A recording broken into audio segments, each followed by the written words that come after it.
Summer, क्या हुआ?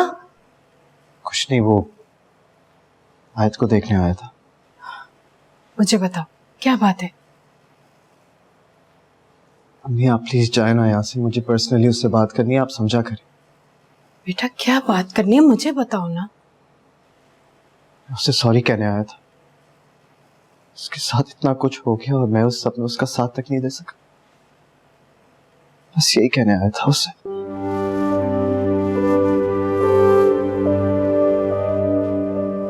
बेटा साथ तो हमें से भी किसी ने उसका नहीं दिया।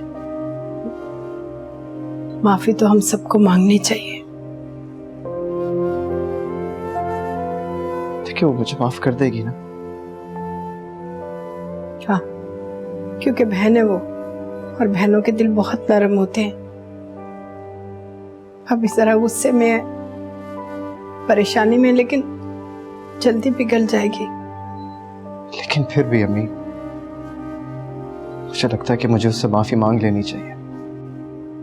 अगर वो मुझे माफ ना भी करे तो कम से कम उसकी शक्ल देख लूं कि वो किस हाल में। हाँ, पता नहीं जब से मेरी बच्ची आई है कमरे में बंद पड़ी हुई है। आओ। आयत, आयत बेटा दरवाजा खोलो। आयत, आयत मैं समर यार, मुझे तुमसे बात करनी है प्लीज। अम्मी मैंने कहा ना जाए यहाँ से, मुझे किसी से कोई बात नहीं करनी। आयत बेटा मेरी खातिर बेटा दरवाजा तो खोल दो।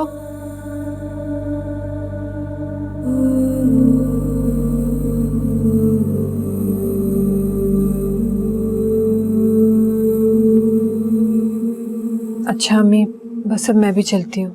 अरे बेटा थोड़ा इंतजार कर लो, सलमान आएगा, वो छोड़ देगा तुम्हें। नहीं अम्मी, उसकी क्या जरूरत है? वैसे भी मैंने कैब मंगा ली है, बस अभी आती ही होगी। अच्छा अम्मी, वो मन्नत का एक कॉर्ड यहाँ रख कर जा रही हूँ मैं, घर पे और है तो मुझे जरूरत नहीं पड़ेगी अभी। वो तो ठीक है, लेकिन तुमने कैब क्यों बुलवाई है? अजहर से कहती थी वो ले जाता। अम्मी वो बिजी रहते हैं, और वैसे भी जब मैं अकेली आ सकती हूँ तो जा भी सकती हूँ।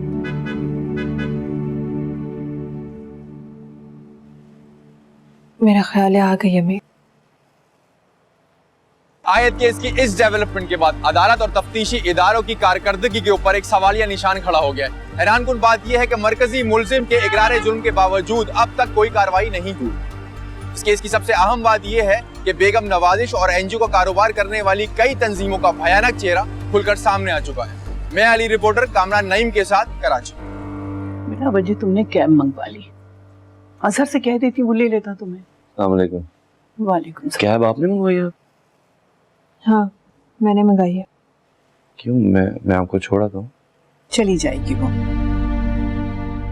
क्या मतलब चली जाएंगी? मैं उनको ड्रॉप कराता हूँ ना, पहले भी तो जाता हूँ। मैंने कहा ना चली जाएगी वो, और तुम्हें वहां जाने की कोई जरूरत नहीं है। बहुत अच्छी तरह जानती हूँ कि तुम वहां क्यों जाना चाह रहे हो। अच्छा बताएं क्यों जा रहा हूँ?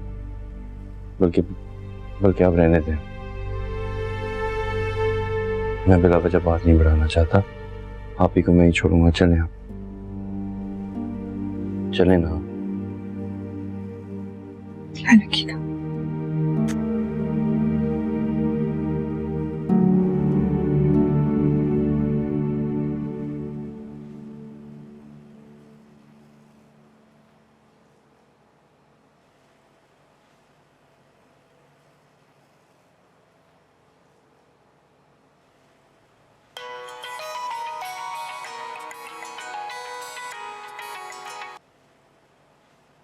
जी अली साहब कहिए। आप लोग कहाँ गए? प्रेस कॉन्फ्रेंस के बाद तो कोई बात ही नहीं हुई। हाँ तो और क्या करते, वैसे भी अब बात करने को रहा ही क्या है। आपने मुझसे एक वादा किया, आपको अपना वादा तो याद है ना?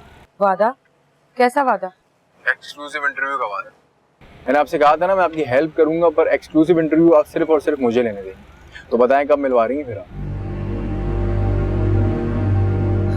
देखिए मेरी क्लाइंट इस वक्त बहुत स्ट्रेस में है, मैं नहीं चाहती कि किसी भी वजह से उन्हें और स्ट्रेस हो। ये इंटरव्यू के लिए सही वक्त नहीं है, और वैसे भी जो कुछ वामिक ने कहा उसके बाद आयत के पास क्या रह गया कहने को। मैं तो ये समझती हूँ कि आपको उस मुजरिम का इंटरव्यू करना चाहिए जो सब कुछ इकरार करने के बावजूद आजाद और आराम से घूम रहा है। मैं जानता हूँ कि वो आजाद है, पर ऐसे लोगों को मुझे टीवी पे प्रमोट करने का कोई शौक नहीं। ऐसे लोगों की जगह टीवी का स्क्रीन नहीं, जेल की कोठरी होती है। आप समझ रही हैं ना मैं क्या कहना चाह रहा हूँ? जी बिल्कुल ठीक कह रहे हैं आप। इसलिए मैं ये चाहता हूँ कि आयत अब चुप ना बैठे। वामिक के इकरार जुर्म के बाद आयत को अपना नेक्स्ट स्टेप लेना चाहिए। ये अभी सिर्फ खबर लग रही है, पर ये खबर है नहीं। इस फैसले के काफी दूर रस नतीजे निकल सकते हैं। देखिए, इंटरनेशनल मीडिया ने इस खबर को उठाना शुरू कर दिया है और इस खबर के जरिए हम हुकूमत के ऊपर जोर डाल सकते हैं कि वो एंटी रेप बिल जल्द से जल्द पास करे। इस केस का फैसला अब सिर्फ आयत के लिए जरूरी नहीं है, इस मुल्क की तमाम मजलूम औरतों के लिए जरूरी है। उनका फ्यूचर इस केस के फैसले पर ही डिपेंड करता है। देखें, ये वक्त चुप बैठने का नहीं है। आयत का हर उठाया हुआ कदम इस मुआशरे की पिसी हुई औरतों की मदद कर सकता है और इसीलिए मैं उसका इंटरव्यू करना चाहता हूँ। जी जी बिल्कुल, मैं फिर करूंगी आपसे बात। थैंक यू, मैं आपकी कॉल का वेट करूँ। ठीक है, ओके, अल्लाह हाफिज।